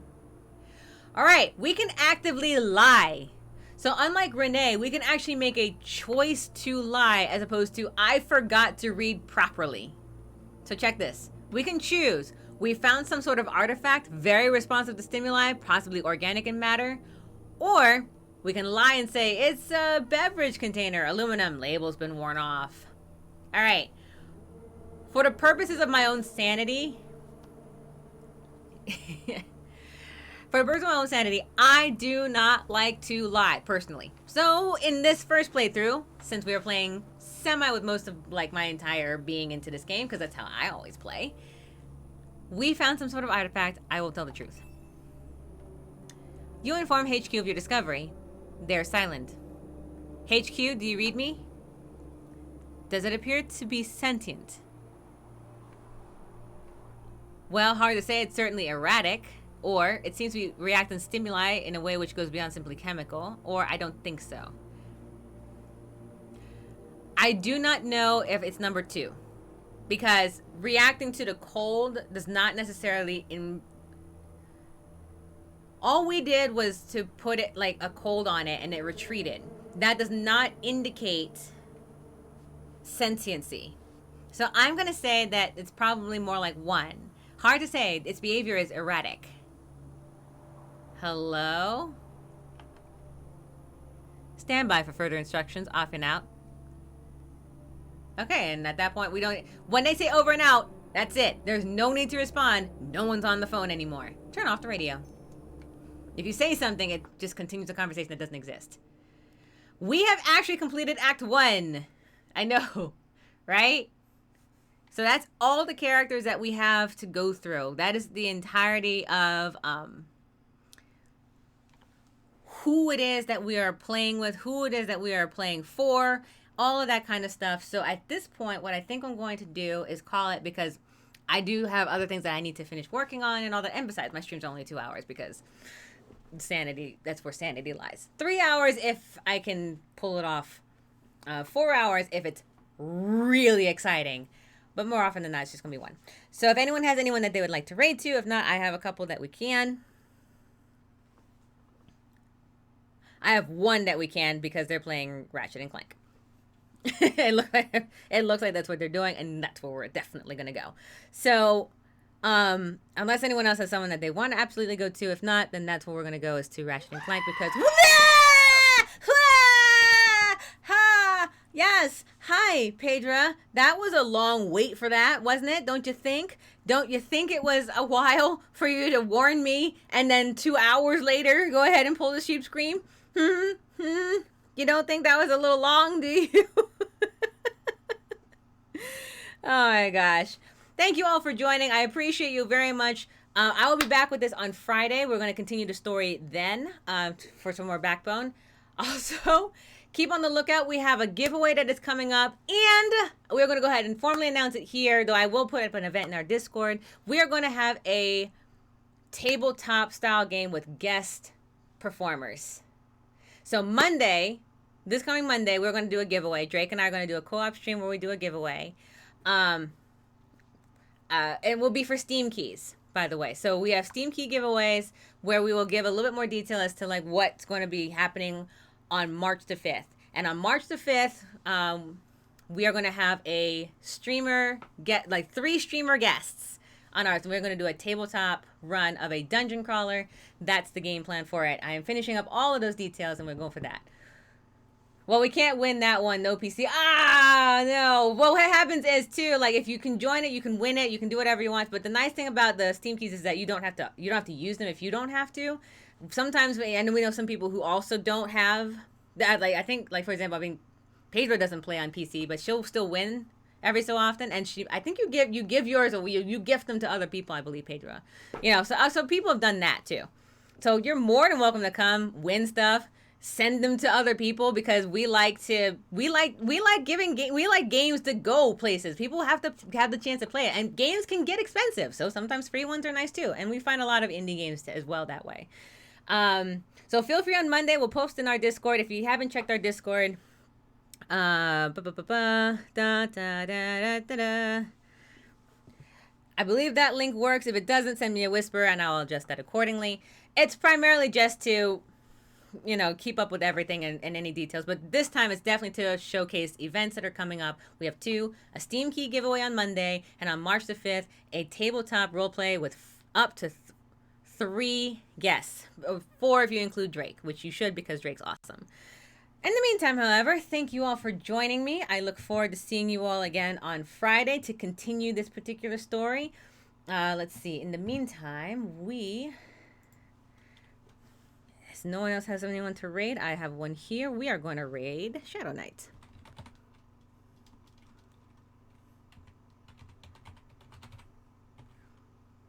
Because I like Ratchet and Clank. All right. Stick around for that. I appreciate you all. I look forward to seeing you all again on Friday. Otherwise, have a great rest of your week. I look forward to seeing you all again soon. As always, everyone, stay safe.